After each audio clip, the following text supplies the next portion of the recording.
A major change to our weather is about to happen as a huge shift in the jet stream is beginning to split the United States into two very different weather patterns. This sharp divide will set the stage for repeated rounds of winter weather, especially across the northern and eastern United States. All of these changes stem from a strong ridge that is developing in the western United States. This ridge is working to pull very warm air into the western and central United States, leading to potentially record-breaking warmth later this week. At the same time, the eastern third of the country is moving in the opposite direction, with colder than normal temperatures becoming increasingly likely as we head into mid-February. And believe it or not, a bigger driver is developing behind the scenes. A sudden stratospheric warming event is underway high above the Arctic, and that has the potential to disrupt the polar vortex as we move deeper into February. If this disruption works its way down through the atmosphere, it could weaken and slow the jet stream, allowing colder Arctic air to push south and linger. That opens the door to extreme cold outbreaks, very sharp temperature swings, and a far more active winter pattern across the United States later this month. We have a lot to talk about in today's forecast, and I want to begin with this large weather divide that is about to happen that will split the country between winter weather and spring-like weather. We are going to begin with our jet stream. These are our upper-level winds that are steering our weather patterns across the country. Right now, we still have a large dip in the jet stream all across the East Coast. That is leaving all of that Arctic air still in place from the southern plains in the southeast all the way back up into New England. On the other hand, we do have a ridge that is beginning to form back on the west coast, and that's what's going to build a big heat wave as we go into the middle and end of this week. So by Tuesday and Wednesday, that large ridge will continue to build back in California and Nevada. While that's happening, we will have another large dip in the jet stream developing across the Great Plains all the way back toward the East Coast. This will be our next shot of snowfall for some of us. On top of that, we are going to see another strong cold front impact areas from New Mexico and Texas back into Maine.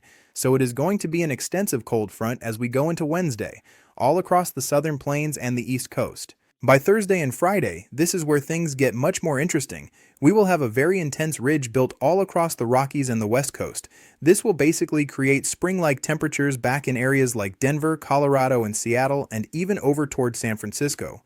On the other hand, we will have very intense cold dipping out of Canada once again for those in the Midwest and the Ohio Valley. That cold air will reach down to Florida again. Areas like New England will be dealing with extreme cold and the threat of heavy snowfall by Friday and Saturday. So this weekend will be much more interesting as our jet stream is going to get much more intense. We are expecting a significant Arctic blast if you're in the Great Lakes, Ohio Valley, Mid-Atlantic, and the Northeast by this upcoming weekend. The ridge will continue to stay very strong along the west coast, and then eventually by the middle of February is when we think the weather pattern is going to get active once again when it comes to big storm systems moving over the Rockies that could bring the return of some severe weather, perhaps even some big winter storms across areas like the Great Plains and the Ohio Valley. The temperatures are really where this large weather divide is the most intense right now, as we are dealing with some of the coldest weather that we've seen in over a year for some areas like Florida, and then back into New England.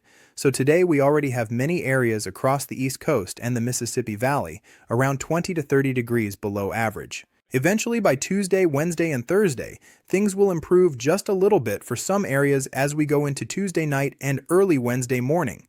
However, another strong cold front will make its way through areas from Texas back into New England. The most intense area of Arctic air will be centered across the Great Lakes, Ohio Valley in the Northeast, with some areas like Pittsburgh, Pennsylvania, as low as 35 degrees below average on Wednesday.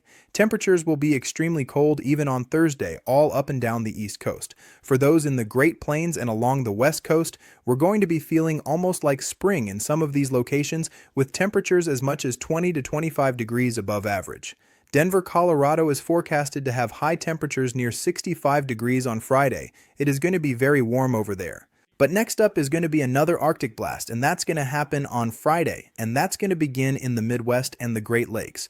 Temperatures will quickly fall as low as 20 to 30 degrees below average. Saturday will be the more intense day as this Arctic air is just going to explode, especially to the east of the Great Plains.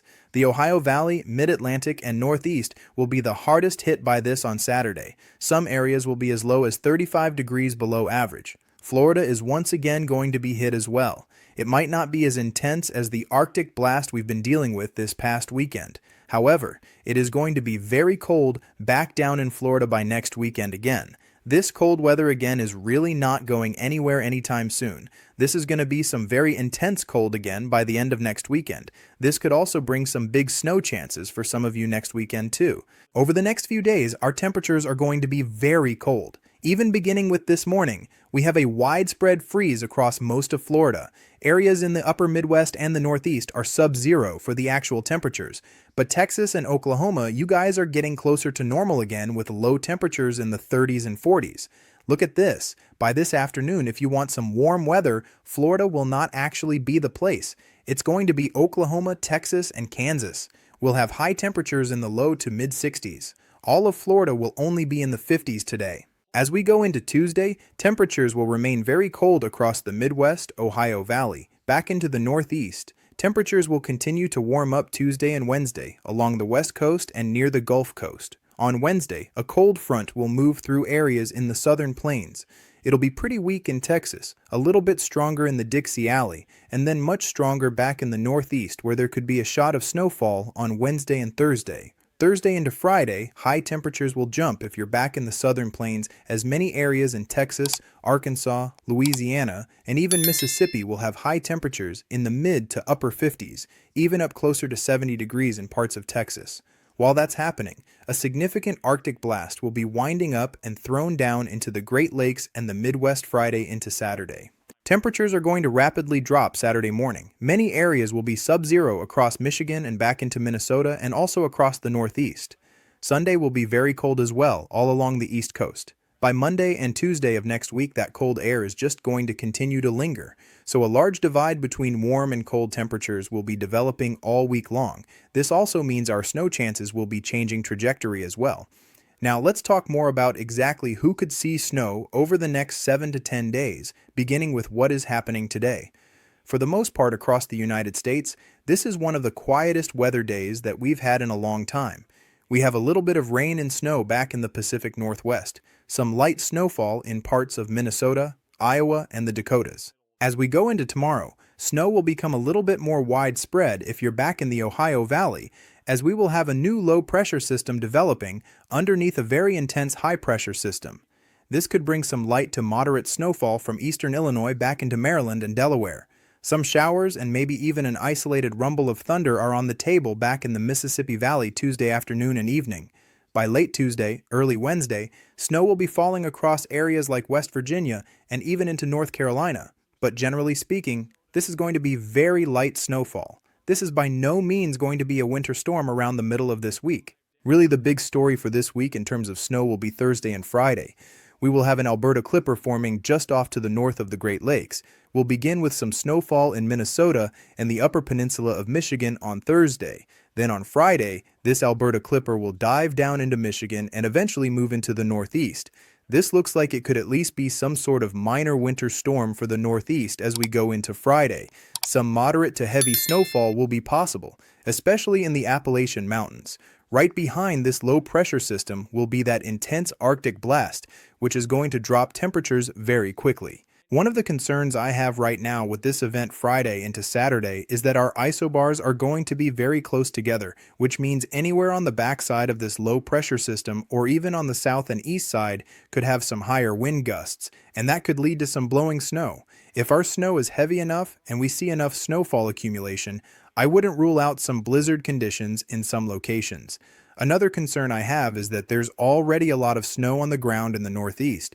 We still have over a foot of snow in most areas in New England, so this is definitely a storm system that needs to be taken seriously by Friday, Saturday, and Sunday. Even if we don't see a lot of additional snowfall accumulation, the winds will likely be very intense. On Saturday, snow will continue to linger around New England.